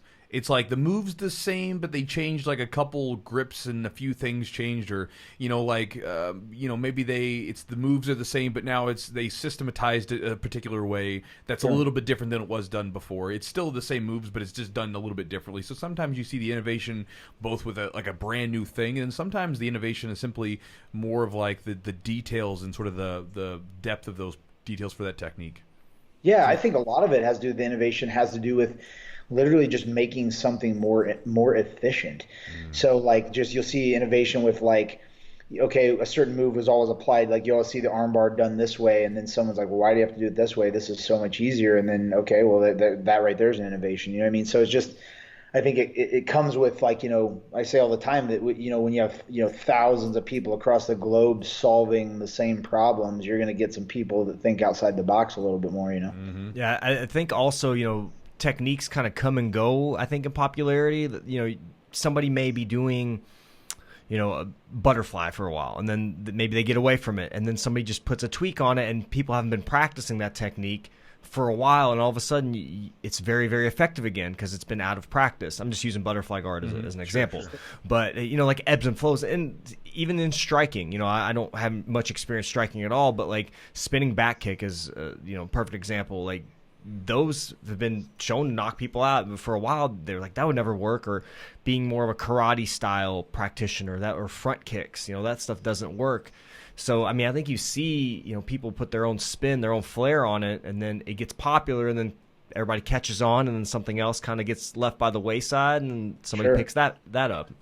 Absolutely. Yeah, great point. Yeah, I want to know kind of your development of your jiu-jitsu specific style, and how that came about, and also, you do have something on BJJ Fanatics that you've developed as well, kind of your unique style of passing. Sure.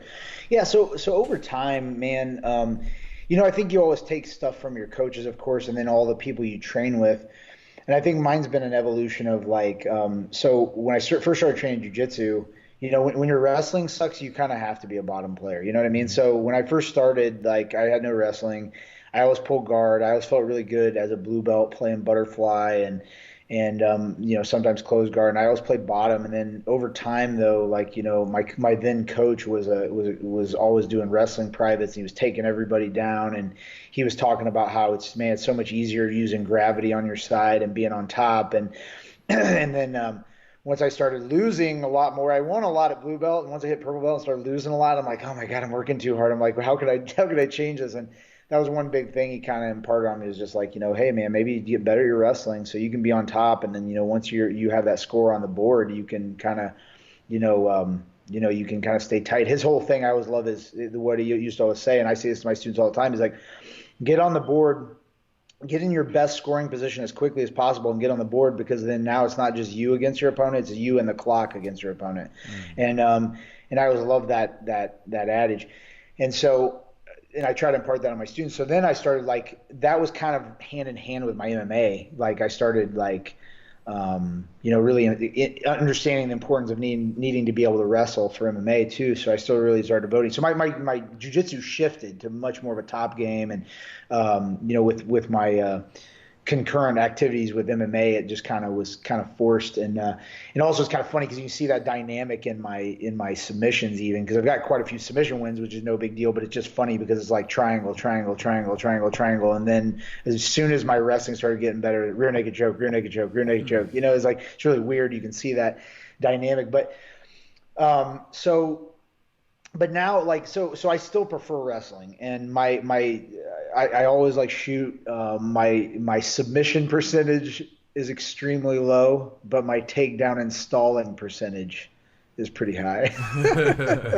But anyway, so I prefer takedowns, but I'm always working on stuff. Like right now, I'm really focusing on guard, and I've been studying a lot of guard material, and the couple of times that I've been able to get together with one other black belt that I have, we've been drilling the crap out of like guard stuff. So I'm always like, trying to make myself well-rounded. But if I had to pick, my evolution went from a guard player who couldn't wrestle to a mediocre wrestler who always just tries to make it a wrestling fight. So.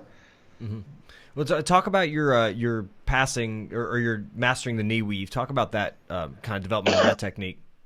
Okay, so I appreciate you giving me the opportunity to talk about that, but what I think is more important than me trying to give some kind of plug or sales pitch is just that I really do like the idea of even long before like Danaher started like really emphasizing systems. In my head, when I teach, I would always try to make little like mini systems, and probably not nearly as good as he is at it, but I would always try to make it like what will make it. And Chewy, I know you do this already too, so you can this will resonate. But just the idea of like making like repeating drills or like sensitivity drills and things where you get into a kind of a focal point or a reference point and you say, okay, if they do this and this and this, here's your option A, B, and C. And then really systematize it so that, they understand like the bigger picture and then the individual moves within the bigger picture. So I always thought that was important, but then obviously watching some of Danaher's stuff and some of the other people out there that do a great job of systematizing things, it just really, when I got the opportunity to do an instructional, it was really important to me or for me to develop something or to have something that was a system, okay? To have something that a lot of different people could use and they could understand it very well, like, and then be able to implement it right away. I'm not about fluff. I've watched so many instructionals, some good, some bad, but I just hate the ones that like you get like one cool move, but you had to watch like 10 garbage moves that, or an instructional where maybe bunch of the moves are good, but it looks like the guy came in and just told you the 10 different things he thought of doing. You've seen those. Yeah. So I wanted to have a systematic approach. So the funny thing is before I had the opportunity to film for BJJ Fanatics, I thought I was going to do one on my own. Now I don't have any kind of mass following. I just thought it'd be cool something to do, not something that I would make a bunch of money off, because I don't have like a big, like crazy following or anything. So I just thought I would do it. So I had already started structuring a plan before I ever knew I would be able to do it. And I even was putting it into volumes. And I thought, you know what, here's how I'll set myself apart so maybe it will actually sell, is that everybody's doing gi and everybody's doing no gi. So maybe I'm going to take a system and I'm going to do it where I have one volume is gi, one volume is no gi, and one volume is MMA. Like how you could do the same system kind of universally and maybe even touch on, even self-defense a little bit. So I already started writing all this stuff out, and every time I'd be in the gym working this actual position, and I would find that would be great for volume 2. I would run to my Google Docs and I'd put it in there. Like, this would be great for volume 4. I'd run back and put it in there. And so I already had a ton of content. And then when I got the opportunity to actually film, I was like, I already have something. It's awesome. So it just took me a couple of weeks. I got together with Josh a few times. And I went through it and I go, hey man, do you think that would be good? And he's like, we just kind of cut out what might not fit the system and what would fit the system. And then I was really proud of the product. I was really proud of like what I laid out. But here's the downside, and sorry, I'm kind of rambling, but I went there and Travis Stevens, I don't want to dog anybody. Travis is awesome. And he was very, he messaged me right away and he goes, hey man, when you come out, have 2.5 hours of content minimum. And that's about 40 moves, 5 minutes a piece. I'm like, perfect. I already got that. I'm a long-winded guy, as you guys can tell. So I'm like, I can do 3 hours, like no problem, whatever. So, and I'm looking at all these other instructors like, oh man, I can do that. Like, not that I want to have it really long, as long as it can be. I just wanted to really develop the system throughout the volumes. And I saw Danaher's doing 8 volumes. So I was like, I can do it. So anyway, I had about 4 pages worth of material. And I was like, I can fill that easy. I get there, and the camera guy, and I will not say the name or throw the guy under the bus, but he's like, all right, man. He's like, yeah, so we're gonna keep this to about an hour and a half. And I'm like, excuse me? And he goes, yeah. Actually, I don't even want to tell you why he said that. But I kept trying to say to him, like, but man, I got a lot of content. I don't think I can put it in that amount of time. And he's like, well, you can go a little over that. It's no big deal. But what was stressing me out and what I was hoping would not come through in the DVD was that I immediately just start sweating profusely. Like, I have all this material. There's no way I can fit this in an hour and a half. So I'm sitting there like, Josh, look at this. What can I cut out? What can I combine? Boom, boom. So on the spot, I'm literally cutting out all this material. And what's making me more nervous is every time we film one move, he goes, okay. And he would tell me the timestamp. And it would make me more nervous because I'm like literally halfway down the first of 4 pages. And he's like, all right, we're a third of the way done. Oh, no. And I'm like, so anyway, I was like hoping. But anyway, Josh said actually the pace and the tempo actually got better when I started combining stuff and I wasn't so long-winded. So when it was all said and done, I got it done in like an hour and 45 minutes, but I did cut out, almost a page of material. And so I was bummed about that. And then I messaged Travis, not to grump at him, but I just said, hey man, I just want to make sure you guys' lines of communication is clear so other people don't run into this too.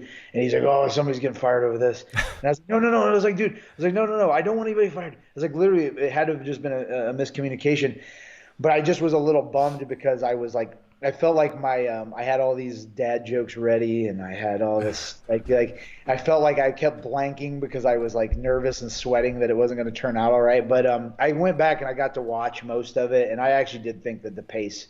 I feel like the end product still was good, and I'm still proud of it. It didn't, not enough got cut out that I was like super disappointed. I still think it ended. And actually, I've already gotten good feedback. I've had people like message me from a lot of different places. I got a buddy in the UK that bought it, and some people from other places. I've gotten really good feedback, and so I think it turned out really well. But it's called Mastering the Knee Weave System, and why I named it that was that. You might have heard it called the dope mount. Maybe some people hear this position called the dope mount, where the person on bottom's legs are crossed and you have your knee pinned between them. Mm-hmm. So it's like kind of like the folding pass, but your knee goes in between, and you can go to mount, side control, rear mount. Well, I wanted something. I thought the dope mount, what does that even mean? I was like, I needed something catchier that actually makes sense. I'm like, man, you're weaving. It's like a leg weave, but instead of using your arm, you're using your knee. So I was like, that makes sense, and it's kind of catchy. So I was like, let's call it the knee weave. So nobody called it that I heard of. I just made that name up because I didn't want to call it the dope mount, and I hadn't seen anybody make a system on it. I've seen people show moves from there, like from the folding pass, but never anybody make a system. So what I approached it as is like, okay, here's the core position. You get here. Here's how you can pass to side control, how to pass to mount, and here's how to pass to rear mount. And then I went back, and then everything else was like how to get there from everywhere, how to get there from top and bottom of half guard, how to get there from top and bottom of reverse to De La Hiva, how to get there from top and bottom of De La Hiva, how to get there from butterfly, how to get there from takedowns. So I made it like a system like that, so that if you're a white belt and you only know one of those guards, you can get something out of it. Or if you're a black belt and you play reverse De La Hiva, you can get something out of it. And that it's an actual like systematized approach that once you understand the core reference point, then you'll start seeing it from everywhere. So that's kind of the long, kind of diatribe of like how it came to be. That's cool, man. I think it's, a great way to teach, because I think you kind of have rules to follow. You can almost have like, if this, then this. I think it takes some of the guesswork out of it, which is kind of when you're learning a position. I feel like that helps initially for success and effectiveness, and then you can kind of play once you get the basics down. So I think having a systemized approach is kind of it takes some of the guesswork out, which I think that's why people will purchase or look at a instructional for those reasons. Mm-hmm. You don't have to go do your own research. Yeah, that was a big thing for me too. Is like, man, I don't really care. Like, I mean, and then people say, oh, they don't care about making money. I'm not saying that. Like, yeah, if a bunch of people buy it and I make some money, cool. Yeah, but that wasn't like, I wanted it to do it as like another thing that I hadn't done before. You know how sometimes people will be like, I want to write a book because it's something different. I haven't done it. You know what I mean? And that was one of those things I just had on my list I wanted to do. Plus, I just love teaching. I love sharing my knowledge. So I was like, man, I want to put out a product that I know that even if they buy it and they watch it and they're not like sold on some of the moves, that I'm very confident that they could go train tomorrow and at least hit a couple things from that. That's great. Kyle, thank you so much. Quickly, your gym, if people want to get a hold of you, where can they reach out and contact you?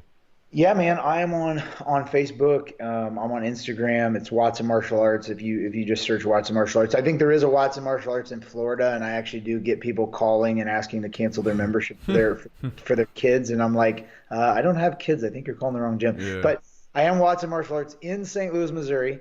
I have Facebook, I have Instagram, and then our website is watsonbjj.com. and they can hit me up there. And we are a very laid back place, and we love for people to come in and check it out. But obviously, whenever we open back up, whenever that'll be, so.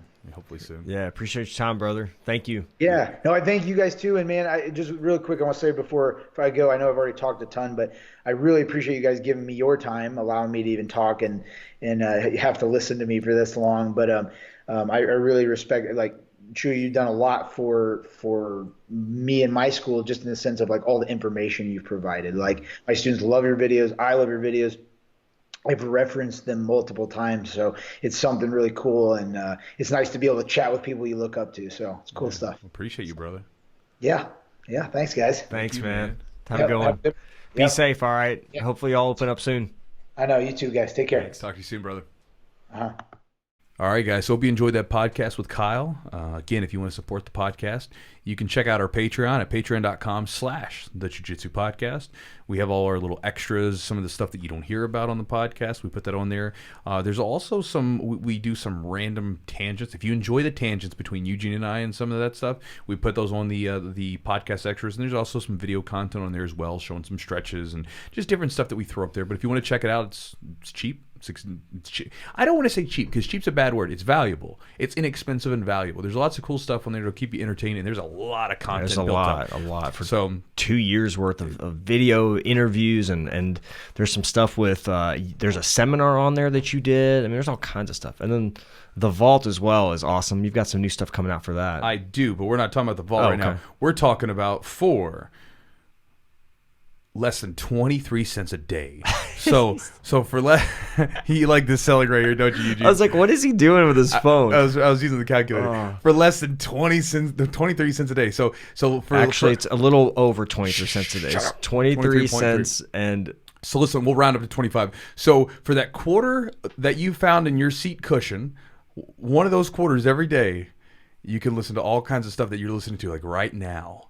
More of this. If you want more of this. If you're listening to this right now and you're still listening, this tells you something about yourself. You want to spend that quarter on that product. So go to patreon.com/the Jiu-Jitsu Podcast. This is great. This is gold. I hope you guys enjoy this. Yeah. And then our real sponsors that, we like them. And then our real sponsors, we got Charlotte's Web. They make some badass CBD products, and it's all the highest quality. Again, they were one of the original OGs in the game as far as CBD goes. I remember hearing about them years ago, and I never tried it out. And I finally tried out CBD, and I'm like, gosh, I wish I would have been doing this sooner. It's always kind of like that, right? Like, you don't try it out, and then you're like, man, I wish I would have done this sooner. Because it's been fantastic as far as like everything from like just random aches and stuff like that, and just my sleep quality feels better. Sleep is huge for me. Those sleep gummies have been like my favorite thing, especially like right now where like you're just not training the normal capacity. You're not getting as tired, and there's a lot on all of our minds, and it really helps me kind of wind down at the end of the day. And so I found it's been crucial for that kind of stuff for me personally. And so again, try it out and see what you think. And then again, check out Matt's website, epicrollbjj.com. He's got some really cool BJJ gear. It's unique. It's fun. I like the fun part about it. Like the neon belly shirt was fun. There's the one with triangle choke where it has like a definition under it. They're fun shirts, and it's fun stuff. It's not just like the normal, like, I don't know. I have a more playful attitude towards the stuff, so it's like I like stuff that's kind of like, it's almost like you're in on a crowd, or you're in on something like, because if someone looked at it, they wouldn't know, like neon belly, they'd be like, what is that? But a jiu-jitsu guy's like, neon belly, oh, that's so good, right? Or the triangle choke with the definition, like, what does triangle choke mean? Like, what is this? But with the jiu-jitsu guys, like, you guys know what we're in on. What's up. Yeah, you know what's up. So you're like in on a club with some catchy gear. So check his stuff out. And again, with all that stuff, you can save 15% off on your order with the word Chewjitsu. CHEWJITSU. It's magical. Yeah. It's a magical word that saves you money. Magical word that saves you money. See? We're saving people money every day, Chewy. That's right. So, 23.3333 cents a day for Patreon. It's 1 quarter. It's less than a quarter. Less than a quarter. Somebody will value that penny. That penny and 2/3. Like you. I'll value it. That's right. Penny saved, penny earned. Hey, everybody in the world gives me a penny. I will be rich. That's right. I'll take it. All right, guys. So you know where to send your pennies. Send them to Eugene. I'll take it. Somebody's going to send me an envelope. If somebody sends me an envelope with a penny, I'll send you a shirt. Oh man, I'll send you a shirt. Eugene's Let's see if I get one. Eugene's gonna If somebody reaches out to me like, hey man, where did I send that penny? It's gonna happen. If it happens, I will send them a shirt. They're gonna end up with so many pennies. All right, guys. So hope you enjoyed the podcast, and we'll talk to you guys next week.